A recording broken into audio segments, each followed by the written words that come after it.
Hello everyone, and thank you for joining me for today's edition of the Daf Yomi. Today's Daf is Shevuot, and we're doing Daf 30 Amud B. So let's dive straight in. Inami Leshuda Dedayane. Alternatively, Rav Yosef informed me that Rav Ula is a Torah scholar with regard to circumstances where the ruling is not clear-cut and decisions rendered based on the discretion of the judges. So what does that mean? The Shuda de Yane, the discretion of the judges. The judges rely on their discretion when neither of the litigants produces sufficient evidence to sway the verdict in his favor. There are disputes between commentaries with regard to the basis for this discretion. Rashi holds that the judges issue a ruling based on their assessment that the claims of one of the litigants are superior to the claims of the other, albeit in an inclusive manner. He further explains that in the case of a question as to who a gift was given to, the judge will rule in favor of the Torah scholar based on their assessment that the individual given a gift will prefer to give it to the Torah scholar. Others hold that the decision of judges is completely arbitrary and unrelated to the merit of the case presented by each litigant, and that's from the Jerusalem Talmud, Ketubot 10:4. Therefore, in this case, it is appropriate for the judges to rule in favor of the Torah scholar, see the Tosfot and the Rifta. That is, when the court is unable to rule solely based on the testimony presented in court, and judges arrive at their ruling based on their sense of the matter, Rav Yosef informed Rav Nachman that if the case is decided based on judicial discretion, Rav Ula is worthy of having the decision ruled in his favor. Ula says, the dispute between the rabbis and Rabbi Huda with regard to the obligation to stand in court is only with regard to the litigants, but with regard to the witnesses, everyone agrees that they should testify while standing.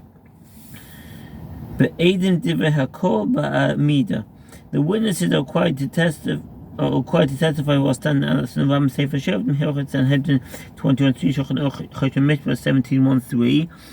is written, then the two men shall stand. And Deuteronomy 19:17. Rav Huna says the dispute whether the litigants are required to stand is only at the time of the deliberation, but at the time of the verdict, everyone agrees that the judges issue the verdict while sitting, and the litigants receive the verdict while standing. During the deliberation, judges may seat both litigants, but when the verdict is issued, both litigants are required to stand, in accordance with the opinion of Rav Huna.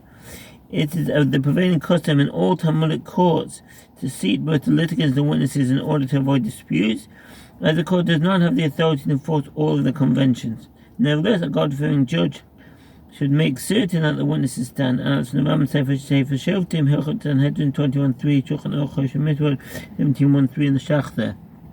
As it is written, and Moses sat to judge the people, and the people stood. Exodus 18:13. The Gemara presents an alternative version of the statement of Rav Huna. The dispute whether the litigants are required to stand is only at the time of their deliberation, but at the time of the verdict, everyone agrees that the judges issue the verdict while sitting, and the litigants receive the verdict while standing. As concerning the witnesses, the stage of their testimony is like that of the stage of the verdict, and it is written concerning them, then the two men shall stand. The moral is, the wife of Rav Huna had a trial pending before Rav Nachman. Rav Nachman said, what should we do? If I will arise before him deference to her status as the wife of a Torah scholar, the claim of the other litigant will be suppressed, as it will be mistaken to display the preference for the wife of Rav Huna, since not everyone is aware that one is required to show deference to the wife of a Torah scholar. If I will not arise before her, that would run counter the principle that in terms of deference, the status of the wife of a chaver is like that of a chaver. Eishes chaver kechaver. The halachic status of the wife of a Torah scholar is like that of a Torah scholar in terms of their reliability with regard to tithe and ritual purity. The latter commentaries discuss at length whether there is an obligation to stand in deference to her during the husband's lifetime and after his death. That's in the Rambam Sefer Zevayim Hilchot Maaseh 10:2 and Sefer Zahar Hilchot Mitmamei Miktav Mishkav Umoshav 10:5 and see the Sha'alat Yavetz 235 and the Minchas Shalom 33. Who is devoted to the meticulous observance of mitzvot. Rav Nachman said to his attendant, go outside and cause a dog to fly and cast it unto me, and in that way I will be forced to arise in a manner that will fulfill the obligation to rise, without intimidating the other litigants. litigant. The Gemara asks, but doesn't the master Rav Huna say that the dispute between Rabbi Yehuda and the rabbis whether the litigants are required to stand is only at the time of the deliberation? By the time of the verdict, everyone agrees that the judges issued the verdict while sitting, and litigants receive the verdict while standing. How then can Rav Nachman rise? The Gemara responds, one may fulfill both requirements in a case where he sits like one who unties his shoe. So what does that mean? Rav Nachman was leaning while being supported. In that manner, he fulfilled both the requirement to stand before a Torah scholar, or in this case, that's his wife, and the requirement to be seated while issuing a verdict. Neither completely standing nor completely sitting, and he says his verdict, so and so you're innocent, and so you're guilty. Amar Rav Bar Rav Huna. In this situation where a Torah scholar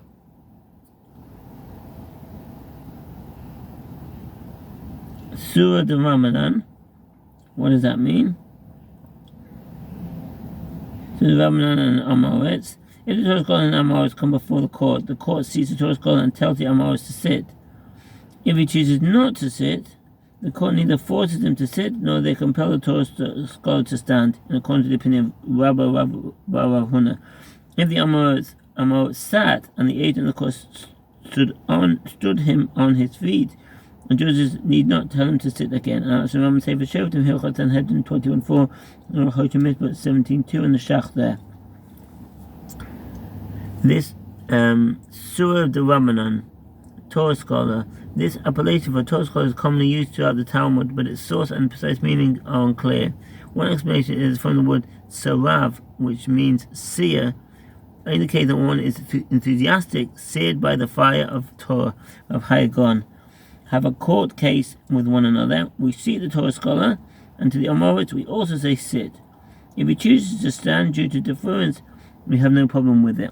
The Gemara relates, Rabbi Sheravia had a trial pending before Rav Papa. Rav Papa seated him, and he also seated his litigant counterpart, who was an Amoritz. An agent in the court came and kicked and stood the Amoritz on his feet to show deference to the Torah scholars there. Rav Papa did not say to him, sit. The Gemara asked, how did Rav Papa act in that manner? By not instructing the Amoritz to sit again.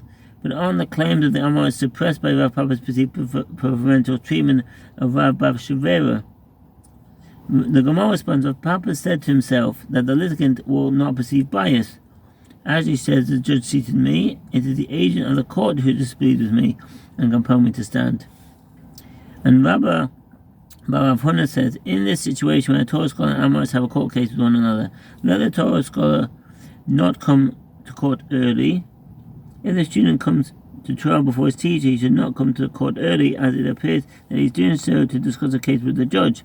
Nevertheless, if the student had a set time at which he studied with his teacher, and that time was prior to the time of the trial, they may study together in accordance with the opinion of Rav Huna. And that's in the Rambam Sefer Shevuot Daf Hilchot Sanhedrin 21:4, Shulchan Aruch Rosh Mishpat 17:5, and sit with the judge in order to learn from him, due to the fact that by doing so he appears as one who is consulting the judge to arrange his legal claims, and that is prohibited. And we said this only in a case where there is not a fixed time for the Torah scholar to study with the judge at that hour. But if there is a fixed time for him to study with the judge at that hour, we have no problem with it. As the other litigant will say, he's occupied with his fixed study time, and the fact that he sat before the judge is unrelated to the case. And Rabbi Rav Huna says, in the case of a certain Torah scholar who knows testimony, if the witness was a prominent Torah scholar, and the judges of the court were less prominent Torah scholars, since it's beneath his dignity to appear before them, the possibility of deference to the Torah takes precedence, and it's permitted for him to refuse to testify before them. In that case, the court dispatches 3 men to the Torah scholar and he testifies in their presence, Rabbeinu Yerucham. This applies only with regard to testimony in monetary matters, but in cases that involve preventing another from violating prohibition, or in cases involving liability, natural capital punishment, the Torah scholar is required to testify in court. And that's in the Rambam Sefer Shevuot Daf Hilchot Eidos 1:2, Shulchan Aruch Rosh Mishpat 28:5. It's relevant to a certain individual, but it is the meaning matter for him to go to the court, consisting of a judge who is less prominent than he. In order to testify before him, let him not go and testify. Rav Sheisha, son of Avidi, said, we learn that that halacha in a Mishnah, and Bav Metzia 29b as well. If one found a sack or a basket, not a sack or kupa v'chulu, with regard to a Torah scholar or an elder who finds a sack or basket, since he does not typically carry those vessels, he is not required to tend to the lost item. The assessment is based on whether he would tend to his own sack or basket and return it to his home. If so, he is obligated to return a sack or basket belonging to others as well. If not, he is exempt from returning it. And that's Rambam Sefer Nezikin, Hilchik Azeda Vaveda 11:13, Shochan Ochot Shemishbet 263:1. Baskets were usually woven from willow branches or palm fronds, but could also be made from other materials. They had wide openings and vertical sides and were apparently not deep. They were used often to hold soft fruit, e.g. figs and grapes, and it is not his typical manner to take it. He shall not take it in order to return to his owner. Evidently, a Torah scholar may refrain from performing the mitzvah to return lost items, e.g. Deuteronomy 22, 1-3, if it is not in keeping with his stature. The Gemara notes, this matter applies only in regard to cases involving monetary matters, but in cases involving ritual matters, but in cases involving ritual matters, etc., the reason that there's more leniency in cases involving monetary matters is that in those cases one may waive the money due him, which will render all the mitzvot and prohibitions associated with that money irrelevant. By contrast, one cannot waive a prohibition. In addition, the court has the authority to declare property ownerless.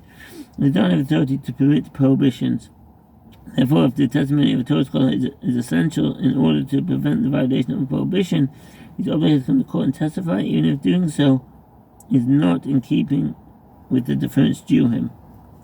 The dignity of the Torah scholar is not a consideration. As it is written, there is neither wisdom nor understanding nor counsel against the Lord in Proverbs 21:30, from which it is derived, wherever there is a desecration of the name of the Lord, one does not show deference to the teacher.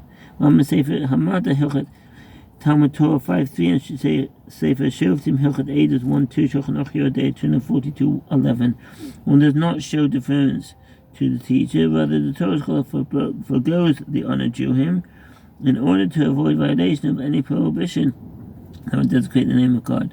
The Gemara relates, Rav Yema knew testimony relevant to the case of Mar Zutra. He came before a Meimah who seated all the witnesses in deference to Rav Yema. The witnesses must testify while standing up in Isha. If the witness is a Torah scholar, the judges seat him. Shulchan Aruch 28:5. Rav Ashi said to Meimah, but doesn't always say that the dispute between the rabbis and Rabbi Huda with regard to the obligation to stand in court is only with regard to the litigants. With regard to the witnesses, everyone agrees that they testify while standing. And Meimah said to him, this, i.e. the witnesses standing during testimony is a positive mitzvah, and that, i.e. treating Torah scholars with deference and allowing Rav Meimah to sit is a positive mitzvah. And the mitzvah deference to the Torah takes precedence. And Meimah seated Rav Yema in deference to the Torah. In order to prevent a miscarriage of justice, he seated all the witnesses. The Gemara provides a mnemonic, a simon. Because the Talmud stood the order for many generations, mnemonics were necessary in order to facilitate memorization of the series of halachot and the order in which they were taught. And the ensuing discussion: advocacy, ignoramus, Robbie Ford, Simon Negeron, Bor Gazelis Mirma. The sages taught, from where is it derived that a judge should not engage in advocacy? Synegeron, from the Greek, meaning the representative of the defendant who advocates his claim in court.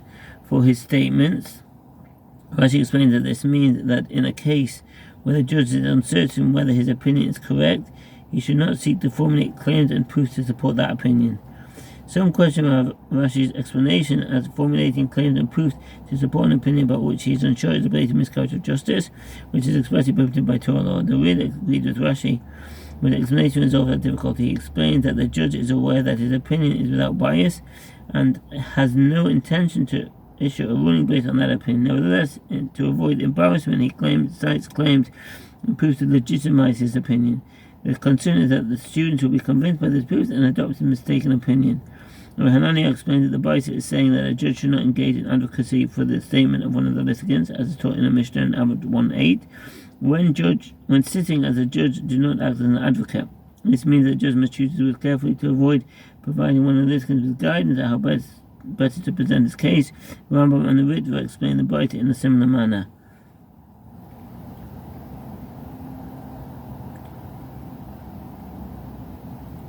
A judge may not assist any of the litigants in formulating their claims, and may not say to a litigant that he spoke well, contrary to the explanation of Rashi. Shulchan says the opinion of Rashi that in a case where the judge is uncertain whether his opinion is correct, he should not seek to formulate claims and prove to support that opinion. Rather, he should seek to render a truthful judgment. Rambam Sefer Shevuot Daf Hilchos Sanhedrin 21:10 says the Mishnah there, Shulchan Aruch Mitzvot 17:8, and devised various pretexts to justify his erroneous rulings. It is derived, as the verse states, distance yourself from a false matter. This is 23:7. And from where is it derived with regard to a judge that a student who is an ignoramus should not sit before him? A judge should not see an ignorant student before him to participate in the proceedings, lest he discuss a case with him and as a result deviate from a true judgment. Rambam Sefer Shevuot Daf 22:2, 9:6.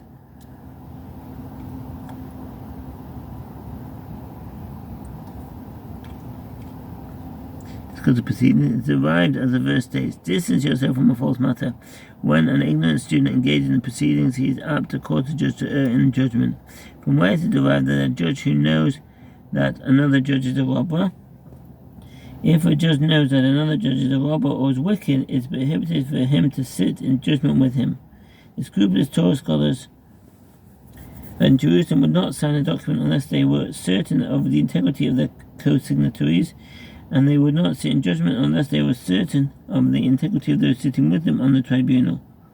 Rambam Sefer Shevuot Daf Hilchos Sanhedrin 22:10, 2:14, Shulchan Aruch Mitzvot 7:10. And is disqualified from serving as a judge, and likewise a witness who knows that another witness is a robber. If a witness knows that another witness is a robber, it is prohibited for him to testify with that individual, even if the testimony is true. Rambam Sefer Shevuot Daf Hilchos 8:10:1, Shulchan Aruch Mitzvot 34:1. And disqualified from serving as a witness. From where is it derived that he should not join him in judgment or testimony? It is derived, as the verse states, distance yourself from a false matter. From where is it derived that in a case where the judge who knows that the witness testifying before him are lying, even though he is unable to prove it through their cross-examination, and with regard to the verdict which result, the result will be that it is fraudulent. If a judge becomes aware that the case that he is adjudicating will result in a fraudulent verdict, he may not reach his verdict based on the testimony of the witnesses. Rather, he must examine and interrogate the witnesses with the exacting standards applied in as many cases involving capital punishment. If he remains convinced that there is deceit involved, or if he does not rely on the testimony of the witnesses, he is to recuse himself and allow judges who do not share his concern to adjudicate the case. In case of that kind, the Rosh would present the defendant with a document stating that no judge should adjudicate that case. Rambam Sefer Shevuot Daf Hilchos Sanhedrin 24:3, Shulchan Aruch Mitzvot 15:3, and see the smile there. That he should not say, since the witness is testifying that I cannot prove the deceit, I will decide the case based on the testimony and let the chain, the kola, the culpability of the miscarriage of justice be placed on the necks of the false witnesses. Derived, it is as the verse states, distance yourself from false matter. So what's a kola, a chain? From Latin kola, a chain or metal ring placed around the neck of prisoners or animals. And there's a picture here of a neck chain of a Roman prisoner on page 331 if you have the Shtan shells. Thank you for listening and all the best. Bye.